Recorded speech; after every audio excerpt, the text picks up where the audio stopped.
اور کیا بہوؤں بیٹیوں کا تماشا لگایا اور نیم برہنہ بیٹیاں لوگوں کی شہوانی نگاہوں کے سامنے ہیں، اور باپ بھی کھڑا ہے اور بیٹا بھی کھڑا ہے، نہ باپ کی آنکھوں میں حیا ہے، نہ بیٹے کی نظروں میں حیا ہے، نہ بھائیوں میں غیرت ہے، اور کہتے ہو اللہ کی رحمتیں ہمارے اوپر نازل ہوں۔ یہ تو شکر کرو پتھر نہیں برستے محمد عربی کے قدموں کا صدقہ۔ اسلام کا جو بنیادی اخلاق ہے وہ حیا ہے، یہ بات ذہن میں رکھیں۔ ہر دین کی ایک پہچان ہے، حضور نے فرمایا اسلام کی بنیادی پہچان کیا ہے؟ حیا ہے۔ جب ہم نے اسلام کے دامن کو چھوڑ دیا ہے، یہ رسم حنا کے نام سے بدتمیزی یہ کس معاشرے سے ہم نے لی ہے؟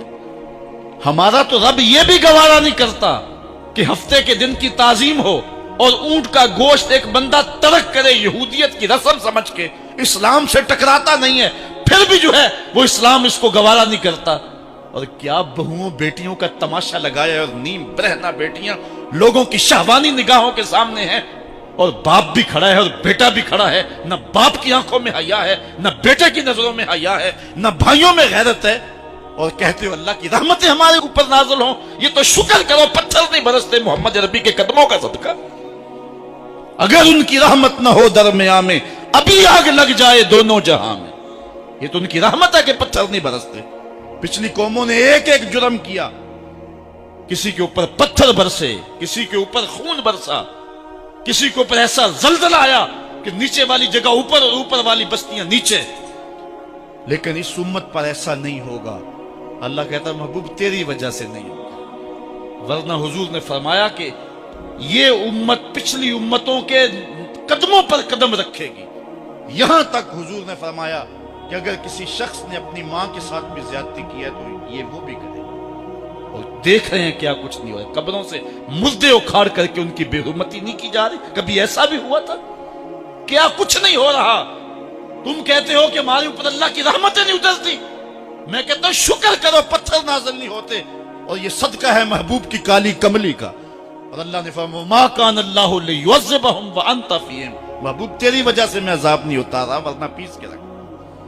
تو ہم اپنے آپ کو دیکھیں، اپنے کردار کو دیکھیں، اپنے حوال کو دیکھیں، سر سے لے کر پاؤں تک ہم اسلام میں آ جائیں، چھوڑیں آدھا تیتر آدھا بٹیر، جہاں جی چاہا اسلام کے دامن میں آگے اور جہاں جی چاہا ادھر چلے جائیں، مسجد میں بھی چندہ دیا اور ہوٹل میں بھی شراب پی، رب بھی خوش رہے شیطان بھی راضی رہے، ایسا نہیں ہوگا۔ رب کہتے نہیں کرے میرے ہو تو پھر میرے ہی ہو۔ کوئی بھی غیرت مند محبوب نہیں جو ہے تسلیم کرتا کہ میرا محب کسی اور کی طرف نظر اٹھا کے بھی دیکھے، تو رب سب سے بڑا غیرت مند ہے، وہ نہیں چاہتا میرا ہو اور کسی اور کی طرف دیکھے۔ تم کون ہے؟ مغربی تہذیب لگتی کیا ہے تمہاری؟ اپنی ملت کا قیاس اقوام مغرب سے نہ کر، خاص ہے ترکیب میں تجھے قوم رسول ہاشمی۔ تم غیروں کی نکالیاں کرتے پھرتے ہو، تمہارے سامنے سیدہ عائشہ کی سیرت موجود نہیں ہے؟ تم مغرب کے ٹینوں بننے کی کوشش کرتی ہے میری بیٹی، تیرے سامنے محمد کی بیٹی فاطمہ کا نقشہ نہیں ہے؟ کدھر بھاگ رہی ہے؟ یہ بال کھول کے بازار میں کون جا رہا ہے؟ یہ نیم برہنہ کون جا رہا ہے؟ دیکھ محمد عربی تجھے کیا آواز دے رہے، ان کا لہجہ کیا، اس کو سن اور زندگی کو اس کی مطابقت میں گزار۔ اصل ہمارے دل زنگ آلود ہو گئے، اس دنیا کے اس ماحول نے ہمیں اس طرح کر دیا ہے کہ آج ہمیں سمجھ نہیں آ رہی کہ ہم کدھر جائیں۔ علماء فرماتے ہیں جب دل زنگ آلود ہو جائیں تو پاک لوگوں کی صحبت اختیار اور کثرت ذکر۔ حضور نے ارشاد فرمایا لکل شین سقالہ وسقالۃ القلوب ذکر اللہ، ہر شے کا زنگ اتارنے والی کوئی چیز ہے، دلوں کا زنگ لگ جائے تو اللہ کا ذکر کیا کرو، دلوں کا زنگ اتر جائے۔ اور ایک اور حدیث میں حضور نے دلوں کا اور من کا میل اتارنے کے دو نسخے بیان کیے، ایک کثرت کے ساتھ موت کو یاد کرنا، کثرت کے ساتھ موت کا تذکرہ، اور دوسرا کثرت کے ساتھ جو ہے وہ تلاوت کلام مجید۔ اصل 10-15 سالوں سے ہمارے ساتھ جو کچھ ہوا ہے، آج اگر کوئی تذکرہ موت کرے، کوئی آخرت کی یاد دلائے، کوئی عمل کی بات کرے، وہ کہتے ہیں یہ تو ویسے خوش کیسے، کیا پتہ، قبر کا مذاق اڑا رہا ہے۔ اللہ اکبر، قبر دا خوف دے دے کے لوکی مینوں ڈرا دے۔ میں کہتا ہوں لوگ ہے کون ڈرانے والے؟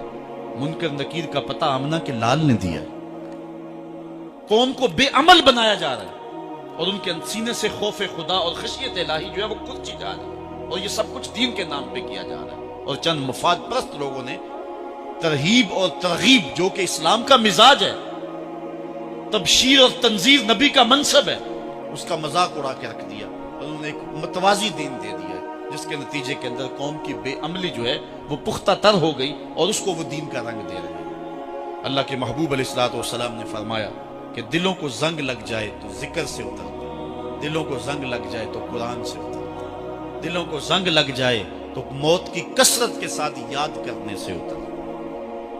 قرآن مجید کی تلاوت معمول زندگی بنا۔ وہ کہتے ہیں کہ چہرے کا پردہ نہیں ہے، ہاتھوں کا پردہ نہیں ہے، پاؤں کا پردہ نہیں ہے۔ شاید وہ اس بات کو جو ہے وہ سمجھنے سے قاصر ہیں کہ یہ محارم کے لیے ہے۔ عورت کا مخصوص اعضاء کا پردہ تو اس کے باپ سے بھی ہے، اس کے بھائی سے بھی ہے، اس کے محارم سے بھی ہے، حتیٰ کہ بیٹے سے بھی ہے۔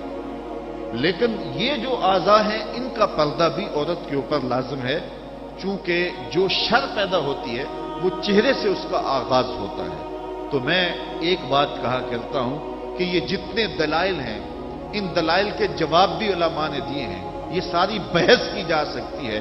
میری مائیں بہنیں تصور کر لیں کہ سیدہ فاطمہ تو زہرا کا پردہ کیسا ہوگا، تو ان کے تصور میں حیا میں لپٹی ہوئی فاطمہ دکھائی دے گی۔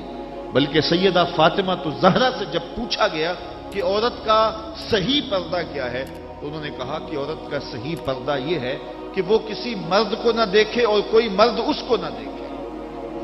حضرت عبداللہ ابن مکتوم رضی اللہ تعالی عنہ کے سامنے ازواج مطہرات نے پردہ نہیں کیا تو وہ آنکھوں سے نابینے تھے، تو حضور نے اس پر انہیں تنبیہ کی کہ تم نے پردہ کیوں نہیں کیا؟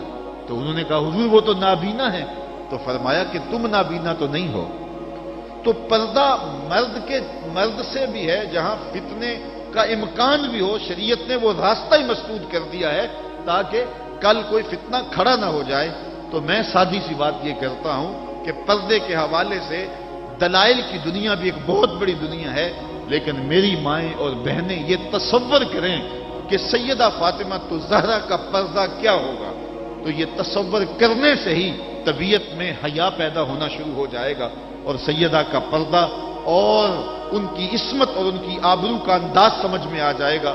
حضرت اسماء بنت امیس رضی اللہ تعالیٰ عنہ فرماتی ہیں کہ میں سیدہ فاطمہ زہرا کے پاس بیٹھا کرتی تھی اور انہیں سب سے زیادہ فکر اس بات کی تھی کہ زندگی میں تو عورت اپنے پردے کی حفاظت کر لیتی ہے، لیکن مرنے کے بعد جب پٹڑے پہ چارپائی پہ سے ڈالا جاتا ہے تو اس کا جسم جو ہے وہ جنبش کرتا ہے اور وہ مختار نہیں ہوتی ہے، تو اعضاء دکھائی بھی دیتے ہیں، اعضاء کی حیت بھی سمجھ میں آتی ہے، تو یہ بڑا مشکل لمحہ ہوگا جو مرنے کے بعد درپیش ہوتا ہے۔ تو فرماتی ہیں کہ میں نے انہیں کہا کہ جب حبشہ کی جانب ہجرت کی تھی تو میں بھی ان لوگوں میں شامل تھی، تو میں نے وہاں حبشہ میں دیکھا ہے کہ چارپائی کے چاروں پایوں کے ساتھ شاخ باندھ دیتے ہیں اور پھر ان کو درمیان میں جوڑ دیتے ہیں اور اس کے اوپر کپڑا ڈال دیتے ہیں اور یہ ایک ڈولی بن جاتی ہے۔ تو کہتی ہیں جب میں یہ بات بتائی تو سیدہ بہت زیادہ خوش ہوئی، کہا یہ تو ایک بہت اچھا طریقہ سمجھ میں آ گیا جس سے مرنے کے بعد بھی عورت کے پردے کی اور اس کے جسم کی حفاظت ہو سکے گی، کسی کی نظر نہیں پڑے گی۔ تو یہ وہ سیدہ ہیں کہ جنہوں نے اپنے پردے کی حفاظت یوں کی کہ غیر مرد نے انہیں نہیں دیکھا، اور پھر مرنے کے بعد بھی ان کے لیے وہ ڈولی تیار کر لی گئی، رات کی تنہائیوں میں ان کا جنازہ پڑا گیا، اور یہ وہ پاک دامن خاتون ہے جن کا آنچل مہر و ماں نے بھی نہیں دیکھا ہے۔ اور جب قیامت کا دن ہوگا تو حضرت سیدہ فاطمہ زہرا 70,000 خواتین کے جلو میں نکلیں گی، تو آواز آئے گی یا اہل الجمع غدوا ابصارکم لأن فاطمہ بنت محمد حتی تمر، اے لوگوں نگاہیں نیچی کر لو، محمد عربی کی بیٹی کی سواری گزر رہی۔ تو دنیا پر بھی ان کے پردے کی حفاظت، بعد از وصال بھی، اور پھر قیامت کے دن بھی۔ مجھے بتائے عورت کیا وہ مغرب کی آوارہ لڑکی کے روپ میں زندگی گزارنا چاہتی ہے یا سیدہ فاطمہ زہرا کے پردے کی وارث بننا چاہتی ہے؟ وہ سڑکوں پر لہرا کر چلنے میں فخر محسوس کرتی ہے یا کہ وہ اپنے مخصوص پردے میں لپٹ کر کے تقدس مہاب انداز میں گھر سے مجبوراً نکلنا پڑے تو نکلنا پسند کرتی ہے؟ کوئی بھی شریف زادی یہ پسند نہیں کرے گی کہ وہ مغرب کی حیا باختہ لڑکیوں کی طرح آوارہ مزاج ہو اور اس کی طرف شہوانی اور بھوکی اور غلیظ اور گندی نظریں اٹھے. وہ چاہے گی کہ میں تقدس معاب زندگی گزاروں. میری بہن، تیرا برقع تیرے لیے قید خانہ نہیں، تیرے برقعے کی ایک ایک سلوٹ تیرے حیا کا پہرا ہے. تو مغرب کی ٹینوں نہیں ہے، تو مشرق کی بیٹی ہے.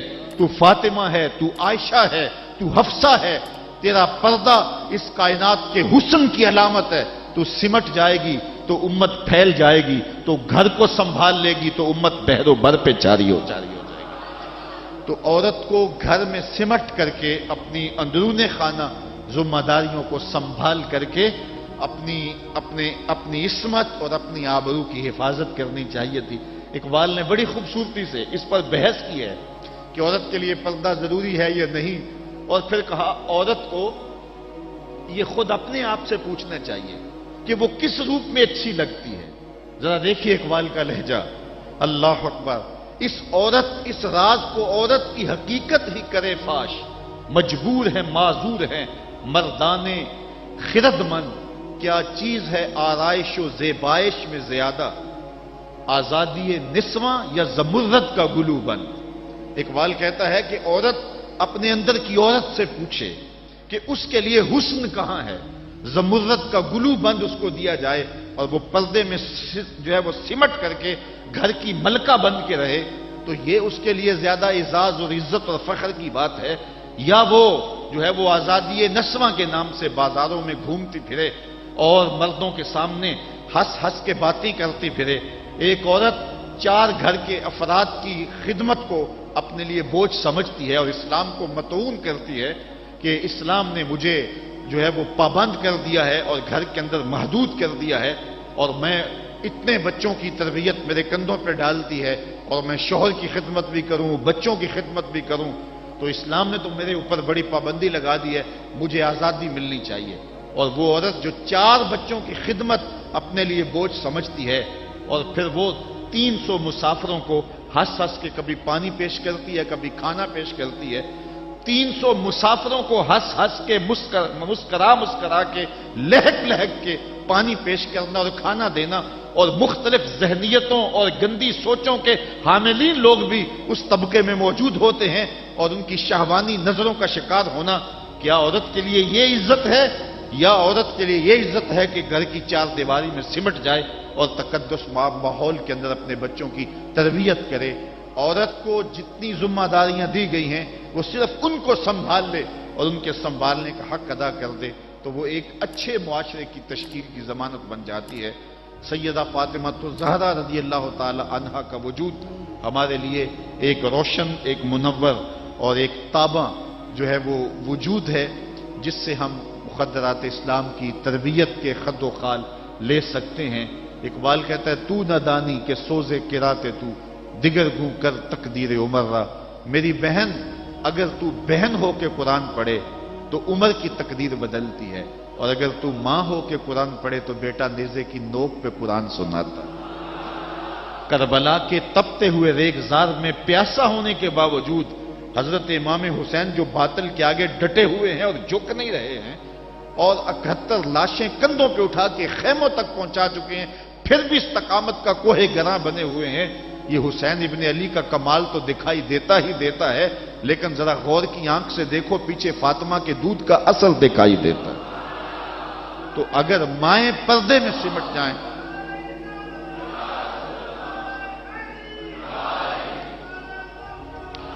تو یہ حضرت امام حسین کی صورت کے اندر امت کو جو خوبصورت تحفہ دیا. بلکہ یہاں اقبال تو بے خود ہو گیا نا، وہ کہتے ہیں آپے سے باہر ہونے کی کیفیت، کہ عقیدت کا رنگ ایسا چڑھا کہ بس جذبات سے مغلوب ہوا. اقبال کہتا ہے کہ رشتہ آئین حق زنجیر پاس فرمانے جناب مصطفیٰ، ورنہ گردے تربتش گردید میں سجدہ برخا کے او پاشید میں. اے فاطمہ، جو کام تو نے کیا، اگر شریعت کے حکم کی زنجیریں میرے پاؤں میں نہ ہوتی اور آپ کے باپ کا ہی حکم کہ اللہ کے علاوہ کسی اور کو سجدہ جائز نہیں، یہ مجھے ملحوظ نہ ہوتا، تو میں کعبے کی طرف رخ کر کے سجدہ کرنے کی بجائے تیری قبر کی مٹی کی طرف منہ کر کے سجدہ کرتا. اور میں کعبے کا طواف کرنے کی بجائے تیری قبر کا طواف کرتا، کیونکہ جو کام تو نے کیا ہے وہ کسی اور نے نہیں کیا۔ نبی کے گھر کی ہے عظمت، نبی سے سنتے ہیں، علی کے گھر کی ہے عزت، علی سے سنتے ہیں، وہ جس نے معزز کیا گھرانے کو، حسین پال کے جس نے دیا زمانے کو۔ تو یہ تھا حضرت سیدہ فاطمہ تو زہرا رضی اللہ تعالی عنہا کا کردار۔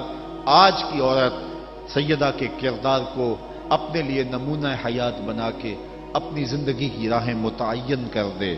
اگر پندے سے درویش پذیری، ہزار امت بمیرت تو نہ میری، بطول باش و پنہا شو ازیں اثر کہ در آغوش شبیر بگیری۔ اگر فقیر کی ایک بات تو مان لے، ہزار امت مر جائے گی۔ اقبال کہتا امت مسلمہ تجھے زوال نہیں آ سکتا، اور وہ کیا ہے؟ بطول بن جا اور زمانے کی نگاہوں سے پوشیدہ ہو جا، پھر تیری گود میں بھی حسین کے جانشین جنم لیا کریں گے۔ تو جب عورتوں کا کردار بچوں کی تربیت تک محدود ہوتا ہے اور وہ اس کردار کو بحسن و خوبی نبھاتی ہیں، تو پھر ایک اچھا معاشرہ تشکیل پاتا ہے۔ لیکن جب حیا باختگی زمانے کو جکڑ لیتی ہے تو پھر قومیں اپنا وجود کھو دیتی ہیں۔ ہمیں ان تمام اسباب پہ غور کرنا چاہیے جس نے اس امت کو عروج سے زوال کی طرف دھکیل دیا، تو ہمیں ایک سبب یہ دکھائی دے گا کہ مقدرات اسلام کا جو کردار تھا، جو ذمہ داریاں تھیں، وہ اس نے پھر ادا جب کرنا چھوڑ دی اور اپنے دائرہ کار سے باہر آ گئیں، تو پھر وہ ذمہ داریاں نہ نبھانے کے سبب امت روح بزوال ہوئی۔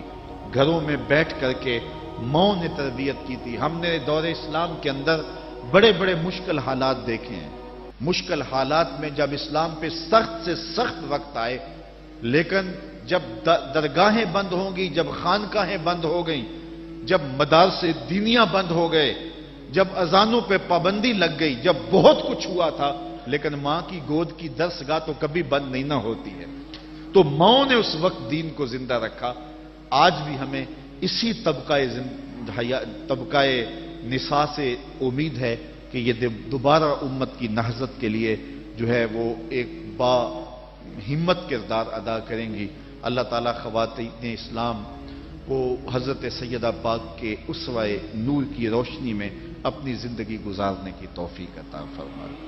یہ جو سال ہا سال کے بعد اور سال کے دوران بھی ان کا تذکرہ کیا جاتا ہے، تو فضائل کا باب بھی اپنی جگہ پہ، لیکن ہمیں ان کی زندگی بطور نمونہ اختیار کر کے ماؤں بہن اور بیٹیوں کو اپنی زندگیوں میں شامل کر لینی چاہیے، تاکہ جو ہے وہ اس سے روشنیاں اور اجالے زندگیوں میں شامل کر لیے جائیں۔ اللہ تعالیٰ اپنی خاص رحمتوں سے ہمیں مالا مال کرے اور اپنی خاص کرم نوازیوں سے ہم سب کو اپنی رحمت